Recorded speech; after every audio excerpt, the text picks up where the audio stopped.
Shalom, selamat pagi. Mari sebelum kita mulai ibadah kita berdoa. Bapa, kami bersyukur, berterima kasih buat hari yang baru. Kami mau memuji dan menyenangkan hati-Mu. Kiranya kuasa Roh Kudus hadir di tengah kami. Kami membuka hati kami Tuhan untuk menyembah-Mu. Terima kasih ya Bapa. Hanya di dalam nama Tuhan Yesus kami sudah berdoa dan mengucap syukur. Haleluya, amin.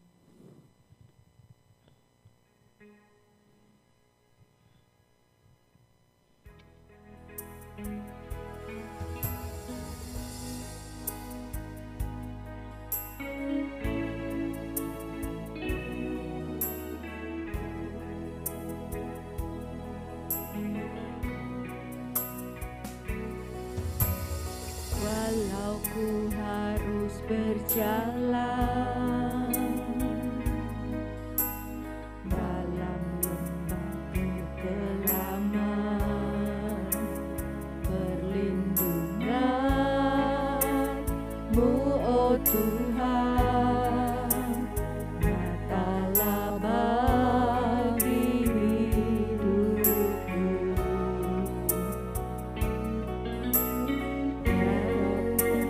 Sedetik pun tiada pernah Kau tinggalkan. Sungguh mulia dan sempurna, hanya Kau layak disembah. Yesus, Engkau juru selamatku, dalam janji-Mu kemenanganku. Selamanya kan ku nyatakan besar setia-Mu Tuhan di hidupku.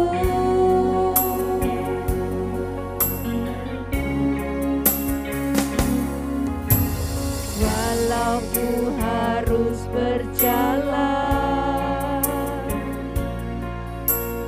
dalam lembah kekelaman,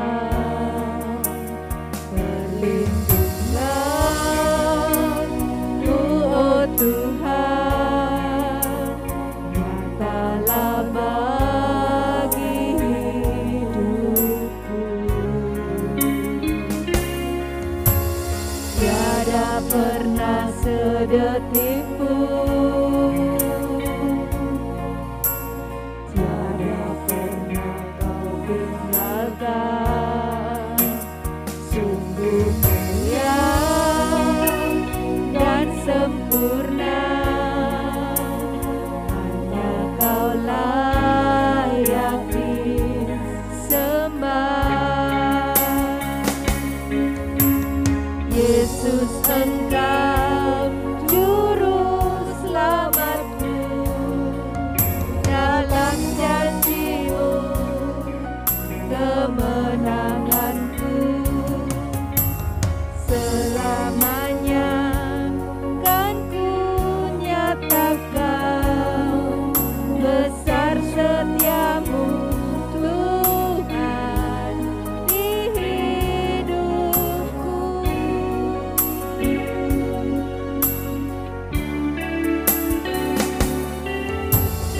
Yesus, Engkau juru selamatku, dalam janji-Mu kemenanganku. Selamanya kan ku nyatakan besar setia-Mu Tuhan di hidupku.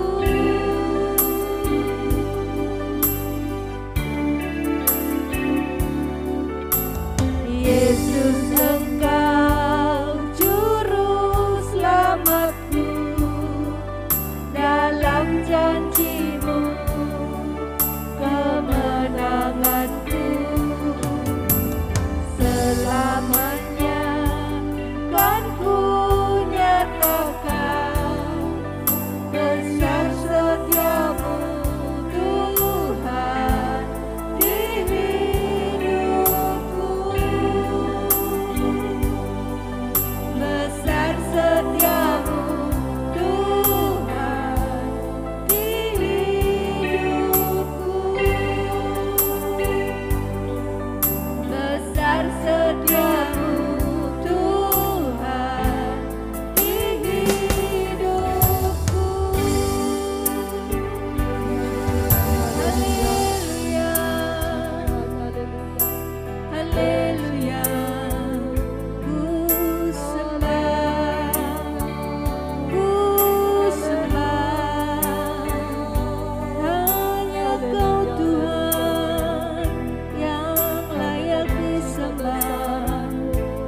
Yesus baik bagiku.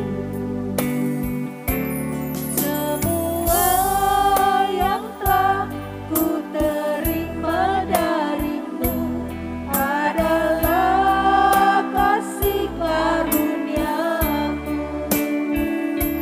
Tak mampu aku bila tak bersamamu. Perlu Yesus di hidupku.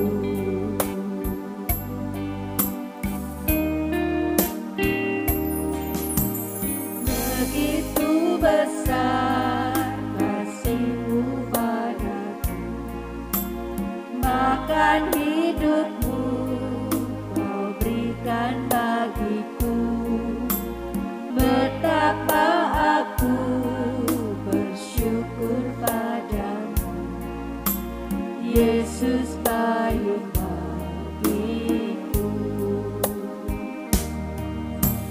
Begitu besar kasih-Mu padaku, bahkan hidupmu Kau berikan bagiku. Betapa aku bersyukur padamu, Yesus baik bagiku.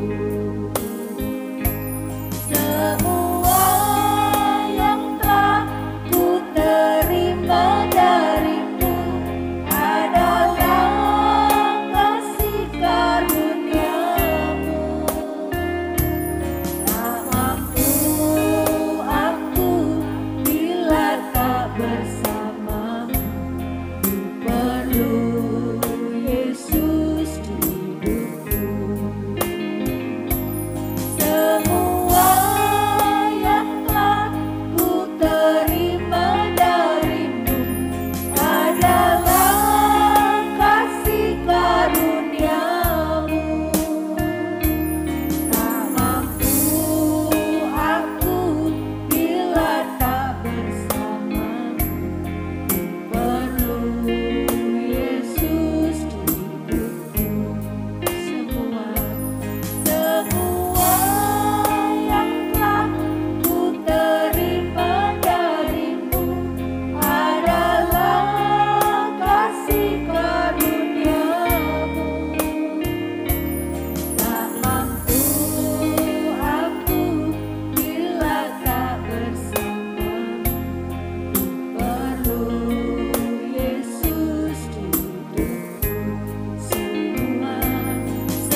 Bapa, buat kasih-Mu Kau mulia, sungguh besar Engkau, sungguh ajaib segala perbuatan-Mu. Ku sembah Kau Tuhan, haleluya. Terima kasih Bapa.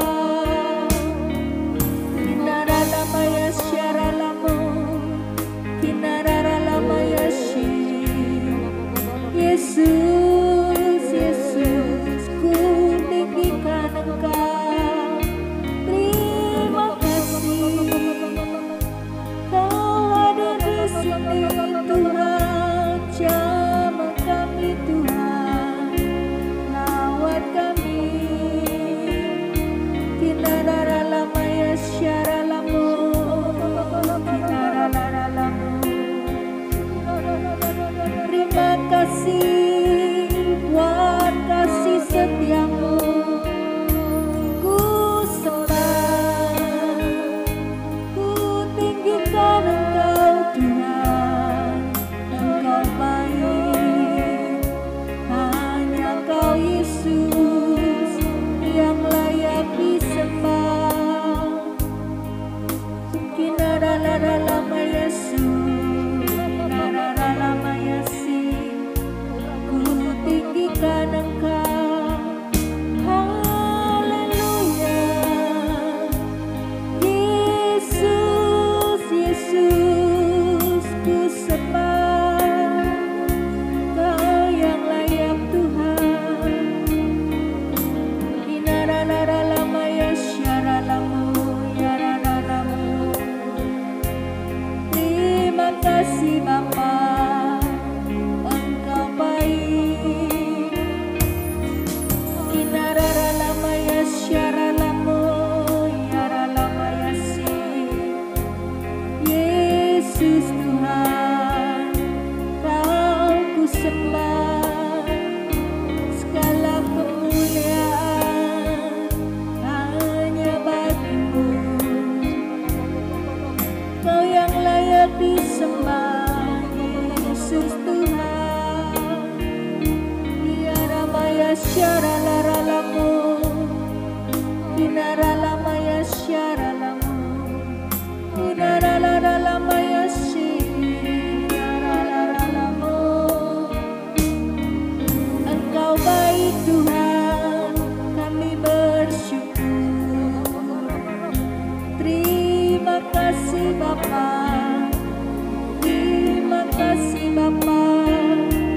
Segala kemuliaan hanya bagi-Mu Tuhan.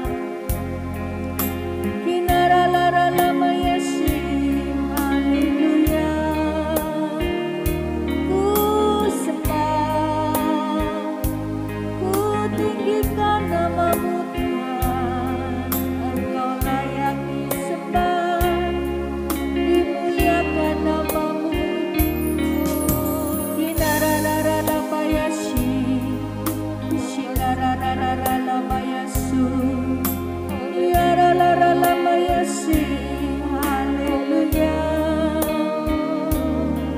Sungguh besar kasih setia-Mu Tuhan.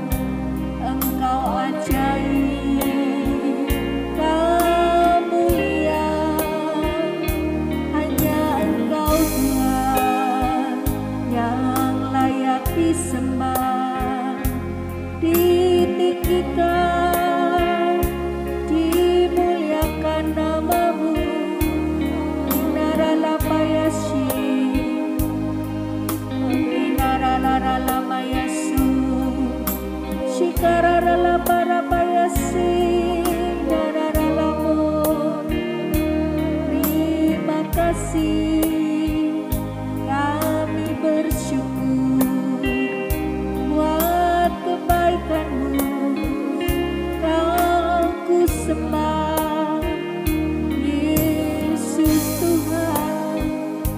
Kinara lama ya syara lamu,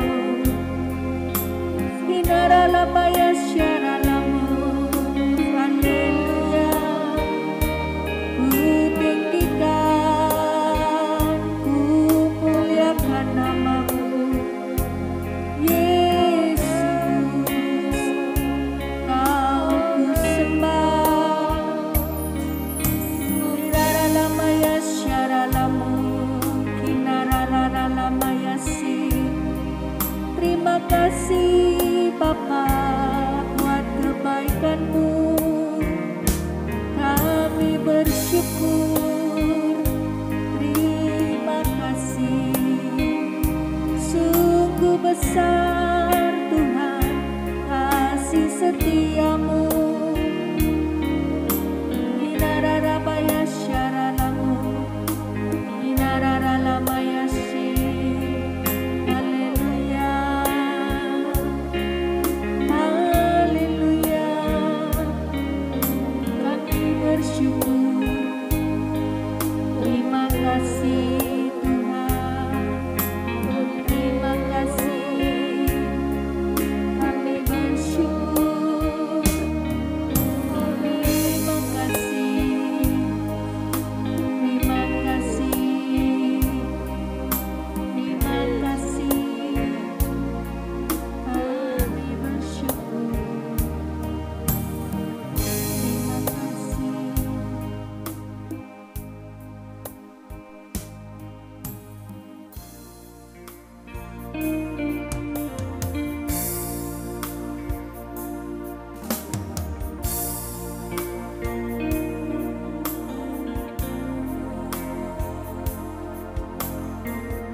Ada hidup terang bagi manusia, Engkau datang bagi kepunyaan-Mu.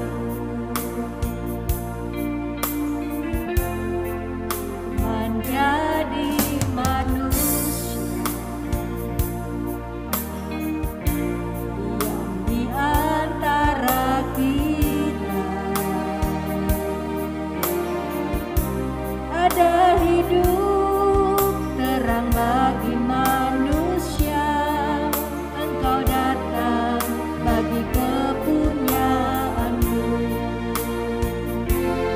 Yesus, Kaulah juru selamatku. Ku akui Kau Tuhan bagiku. Kau terang bagi saat gelapku, Kau pintu bagi setiap jalan.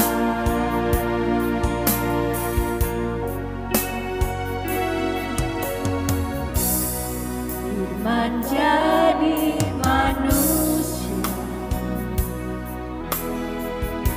diam di antara kita.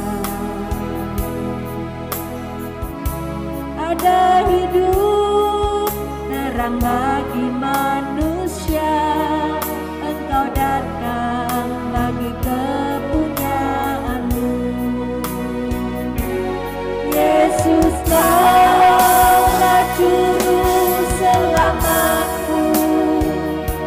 Ku akui Kau Tuhan bagiku.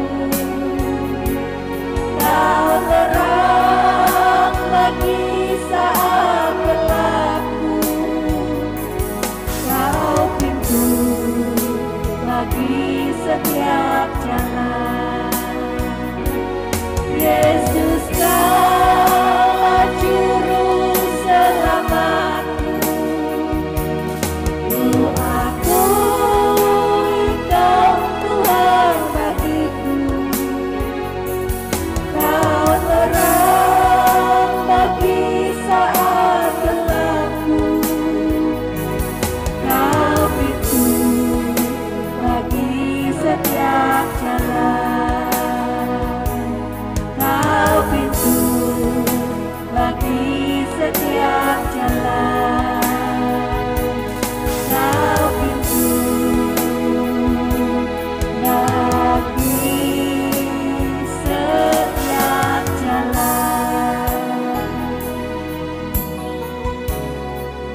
Mari kita berdoa. Tuhan, terima kasih untuk hari ini.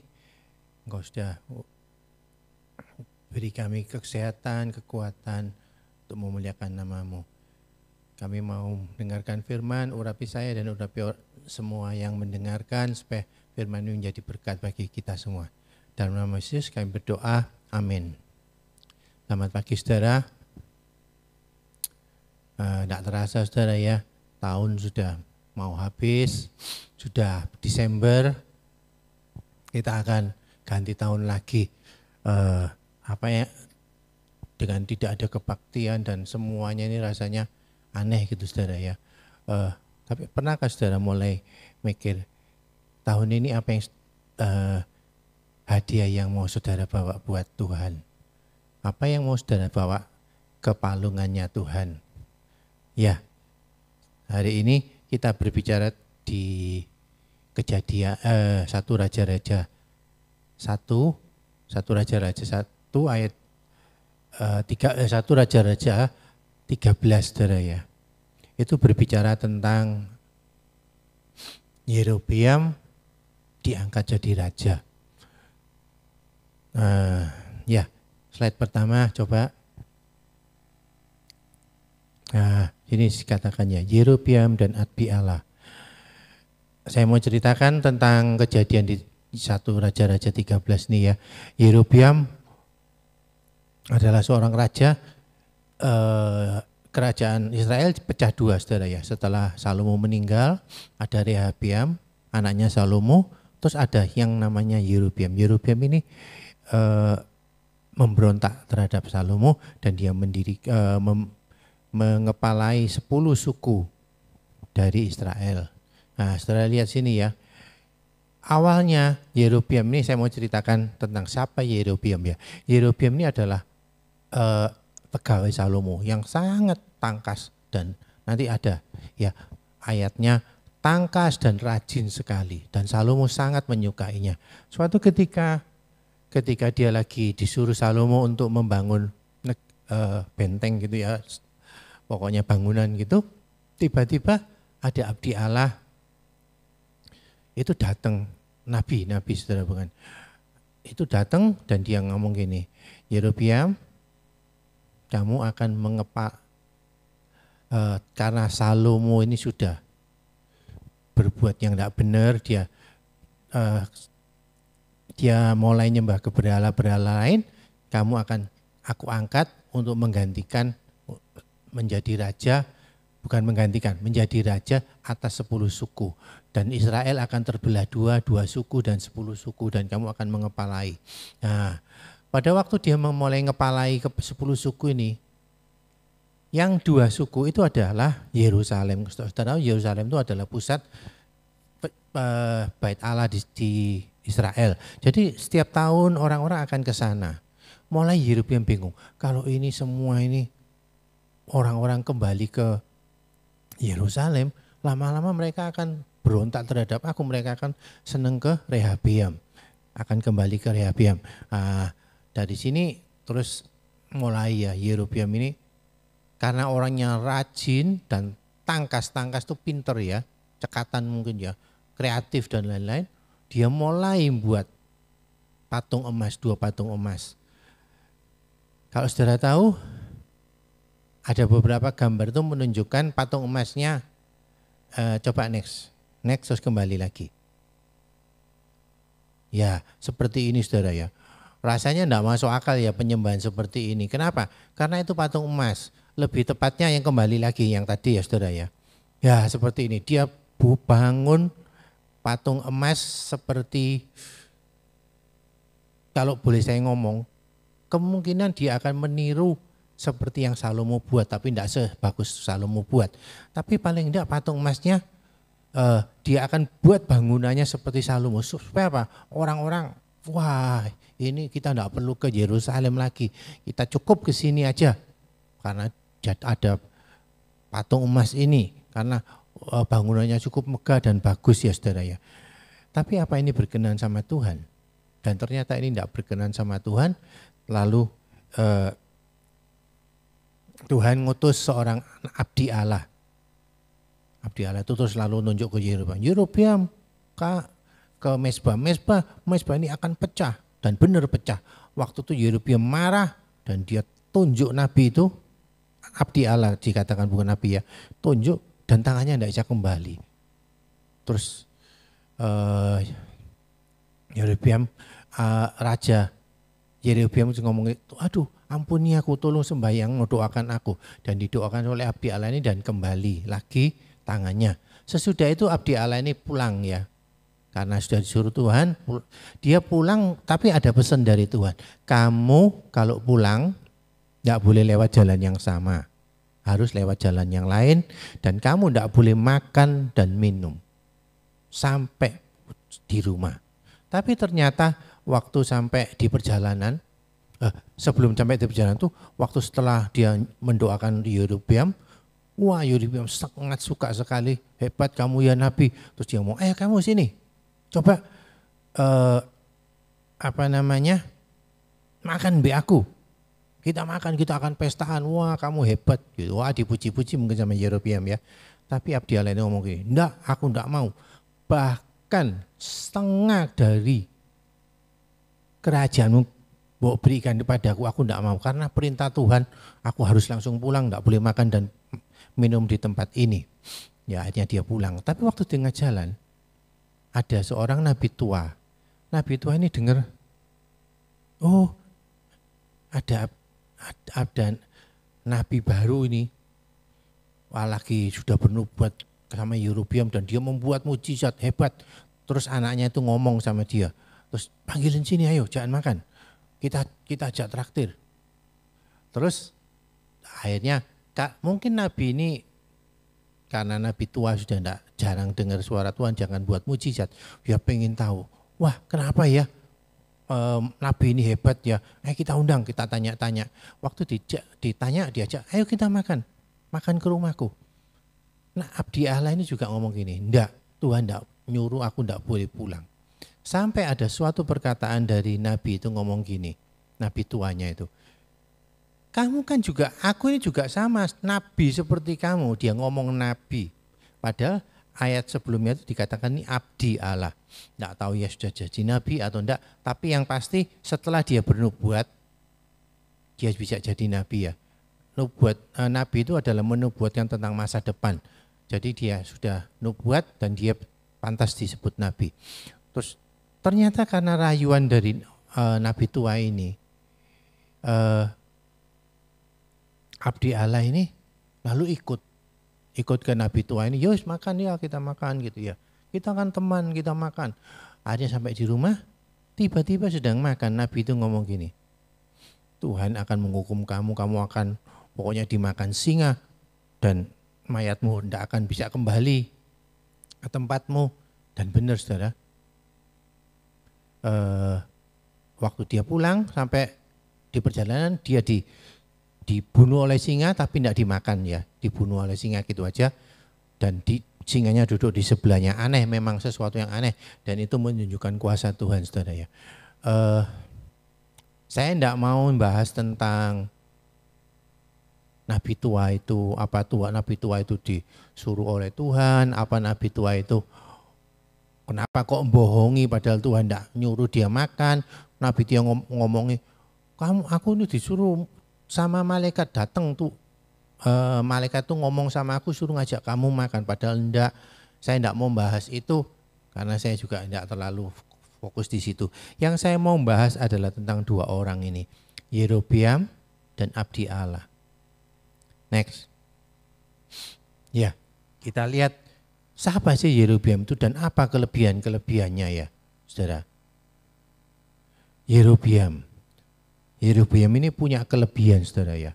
Dia adalah pegawai Salomo yang tangkas, rajin bekerja, dinubuati jadi 10 orang pilihan saudara ya.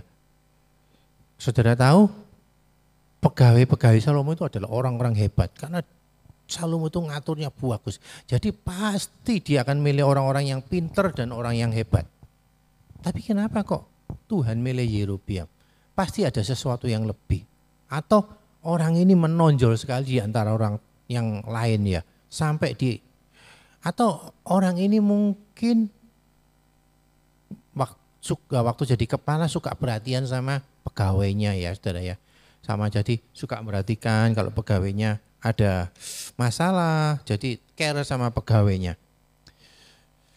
Karena itu Tuhan pilih. Next. Kelebihan abdi Allah atau nabi Allah. Saudara tahu ya, untuk memarahi Yerobiam, seorang raja lagi mempersembahkan sesuatu ya di hadapan orang banyak, itu penghinaan saudara. Biasanya kalau raja marah hukuman mati, tapi orang ini berani ngambil resiko abdi Allah ini. Waktu dia disuruh mengingatkan, mestinya kan akhirnya dia ketemu juga dengan nabi tua, mestinya banyak juga nabi-nabi banyak yang lainnya saudara, apalagi dia di Silo itu juga banyak nabi-nabi ya saudara ya. Tapi kok dia yang dipilih, berarti ada sesuatu yang spesial.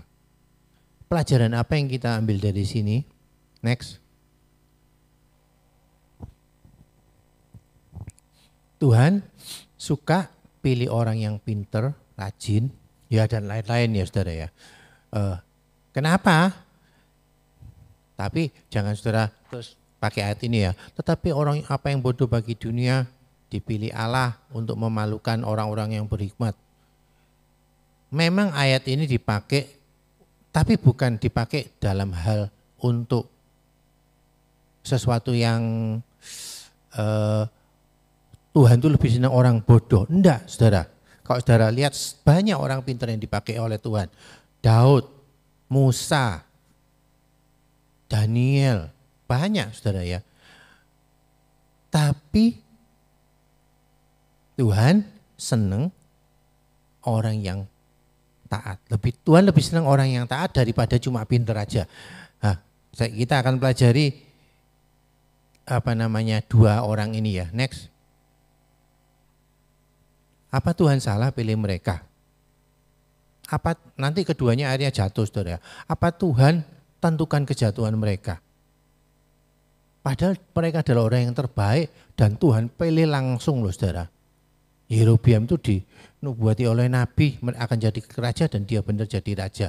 Meskipun sempat pergi ke Mesir untuk melarikan diri dari kejaran Salomo. Abdi Allah ini juga orang yang pilihan saudara. Tapi kok mereka akhirnya keduanya jatuh. Nabi ini jatuh dimakan oleh singa, yang Yerobiam seluruh keturunannya mati dibunuh saudara ya. Mengenaskan semua dua-dua ini ya. Next. Nah, kita mesti tahu ya saudara ya. Tuhan tahu yang terbaik. Dia tahu yang terbaik dalam diri kita. Apapun yang dia lakukan, dia tahu yang terbaik. Dia tidak milih sembarangan Yerobiam dan dia tidak milih sembarangan abdi Allah itu. Tapi kok bisa jatuh? Nah, itu yang akan kita pelajari ya. Next. Memulai dengan roh, mengakhiri dengan daging.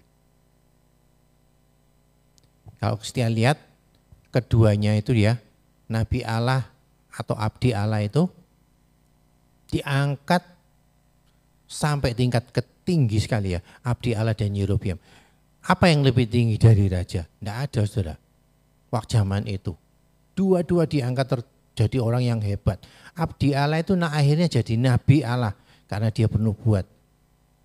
Apa yang lebih tinggi dari Nabi? Nabi itu termasuk jabatannya tertinggi saudara ya di kerohanian. Nah, ya ini ayatnya ya. Lalu jawabnya kepadanya, aku pun seorang nabi sama seperti engkau. Ini nabi tua yang ngomong sama nabi abdi Allah ini ya. Dua-dua diangkat sama Tuhan. Tapi kenapa kok dua-dua ini akhirnya jatuh? Ya, next. Ya, memulai dengan roh, mengakhiri dengan daging. Keduanya sambil berani ngambil resiko. Tapi yang terakhir ini yang jadi titik baliknya semuanya itu ya saudara ya. Mereka diangkat. Keduanya tidak setia sama perintah Tuhan sampai akhir. Memulai pertama mereka dengan roh. Wah hebat. Dinubuati itu tidak mungkin sembarangan orang saudara ya. Pasti orang yang hebat. seorang nabi disuruh untuk membuat mujizat. Waktu itu kan 2 mujizat ya saudara ya. Sebetulnya 3 mujizat saudara. Saya ngomong 2 mujizat itu pertama dia membuat mezbah Yerobeam pecah, terus melepaskan, jadi tangan Yerobeam waktu diangkat ini bisa dilepas, bisa kembali lagi ya, karena tidak bisa dikembalikan. Yang ketiga itu waktu dia mati tidak dimakan singa, itu juga mujizat, tapi mungkin bukan mujizatnya dia, dari Tuhan. Next. Nah, ada kata-kata bijak saudara ya.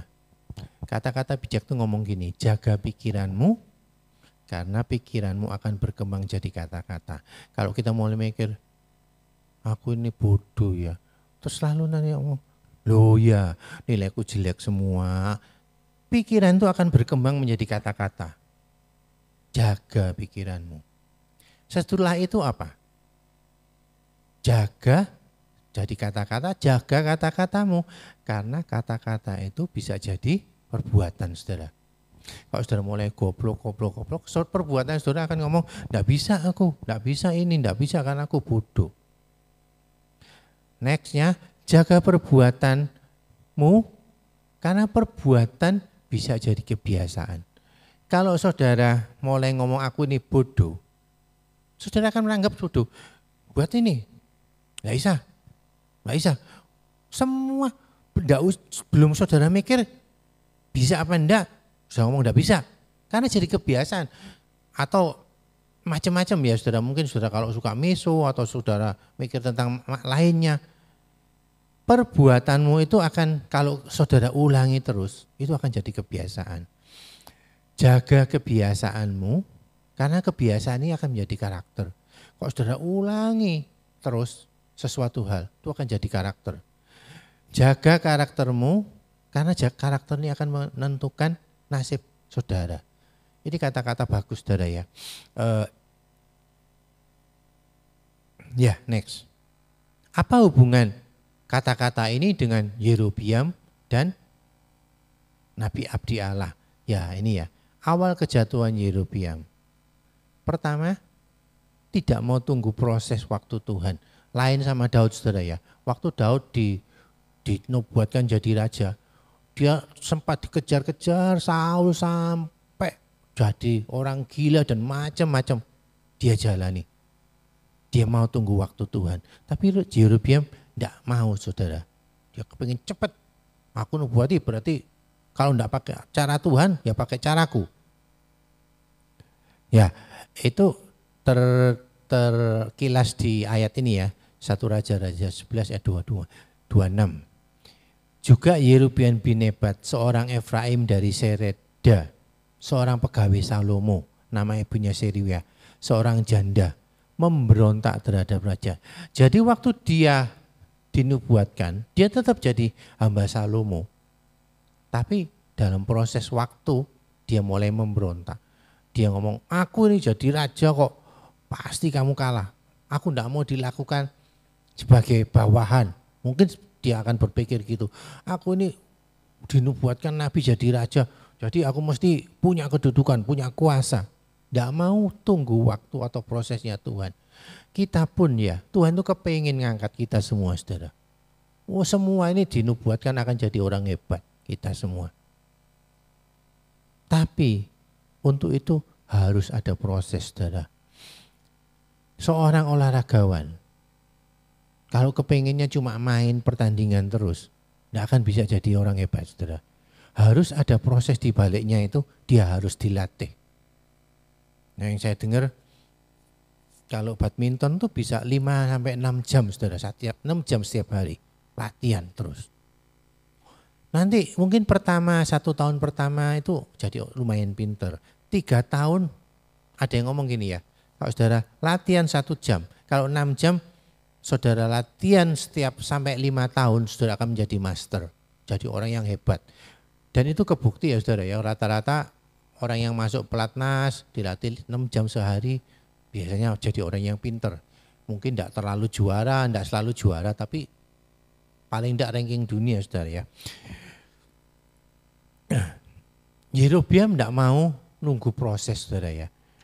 proses yang Tuhan tentukan dalam kehidupannya. Dia kepingin cepat dan dia berontak Salomo. Next. Waduh ini keliru. Next, ya enggak apa-apa. Itu mestinya nomor 2 ya. Yerobeam takut kehilangan apa yang Tuhan beri. Itu 1 Raja 12 ayat 27. Jika bangsa ini pergi mempersembahkan korban sembelihan di rumah Tuhan di Yerusalem, maka tentulah hati bangsa itu akan berbalik kepada Tuhan mereka, yaitu Rehabeam, Raja Yehuda. Kemudian mereka akan membunuh aku dan akan kembali kepada Rehabeam, Raja Yehuda. Ya, dia takut orang-orang Israel kembali ke Yehuda. Dan akhirnya dia mendirikan mezbah itu. Mezbahnya bagus, saudara. Tapi cara mendirikannya salah. Kalau saudara juga mungkin bisa mempersembahkan mezbah Tuhan buat Tuhan. Doa hebat gitu ya saudara ya. Doa itu bagus kan? Tapi kalau motif saudara salah. Salah saudara. Ada yang ngomong gini, ayat ngomong ya. Kamu menginginkan sesuatu, kamu mendoakan sesuatu, tapi kamu cuma buat untuk memuaskan dagingmu. Yerobeam melakukan itu ya, dia buat supaya orang bagus, dia ngomong supaya orang Israel menyembah. Tapi menyembahnya salah saudara, nyembahnya patung lembu emas saudara ya. Salah saudara. Dan akhirnya karena semua kesalahan-kesalahan ini dia harus menanggungnya ya. Nah, next. Nah, yang ketiga, tadi kata-kata itu ya, semua perbuatan kalau dilakukan jadi karakter. Akhirnya apa? Apa sebetulnya waktu abdi Allah itu mengingatkan, dia mestinya bisa bertobat saudara. Kalau dia bertobat pasti lain ceritanya saudara. Ada peristiwa nanti di kisah selanjutnya itu, dia pergi ke Nabi Ahia kalau nggak salah ya. Itu karena anaknya sakit, dia suruh istrinya pergi Nabi Ahia untuk tanyakan tentang anaknya. Berarti dia mesti hubungan dengan nabi-nabi. Dia mesti tahu suara Tuhan itu benar. Tuhan itu benar. Tapi dia tidak mau berubah saudara. Di pasal 13 ayat 34 ini dikatakan sesudah peristiwa itu pun Yerobeam tidak berbalik dari kelakuannya yang jahat itu. Tetapi mengangkat pula imam-imam dari kalangan rakyat untuk bukit pengorbanan. Mestinya imam ini diangkat dari suku Lewi zaman dulu ya, tapi dia asal aja pilih ya untuk jadi pelayannya. Siapa yang mau saja ditabiskan menjadi imam untuk bukit-bukit pengorbanan. Ya, tidak berbalik dari kelakuan yang jahat. Artinya apa? Sudah tidak bisa. Sudah tidak peduli, dia diingatkan oleh Nabi, bahkan Tuhan pun sendiri kalau datang mungkin belum tentu dia bertobat. Oh dia mengalami waktu dia salah itu tangannya kejang dan didoakan sama Nabi dan sembuh, tapi dia tidak bertobat saudara. Jadi jangan saudara ini kadang itu ya selalu mikir tuh, wah hebat Nabi ini bisa ngadakan kesembuhan, ngadakan mujizat saudara ya. Yang tidak punya uang jadi punya uang, yang apa? Mujizat itu perlu dalam kehidupan, tapi mujizat itu bukan segalanya. Perubahan hidup itu loh segalanya saudara. Kalau saudara mulai berubah hidupnya saudara ya. Kalau coba Yerobeam ini berubah, anak cucunya akan selamat saudara. Bukan cuma dirinya sendiri. Dalam kehidupan kita juga. Mungkin saudara bisa dapatkan semuanya. Tapi buat apa kalau anak cucu kita hancur semua saudara. Atau kehidupan kita sendiri juga hancur. Ya, karakter itu sangat penting dalam kehidupan saudara ya. Dan Tuhan mementingkan karakter dan proses untuk membentuk karakter itu. Next. Nah ini tentang abdi Allah ya saudara ya. Abdi Allah itu awalnya itu menurut saya itu sombong saudara ya. Waktu saya bacakan ya. Tetapi abdi Allah itu berkata kepada raja, sekalipun setengah dari istanamu kau berikan kepadaku, aku tidak mau singgah kepadamu. Ya sebetulnya itu ngomong gini aja lah.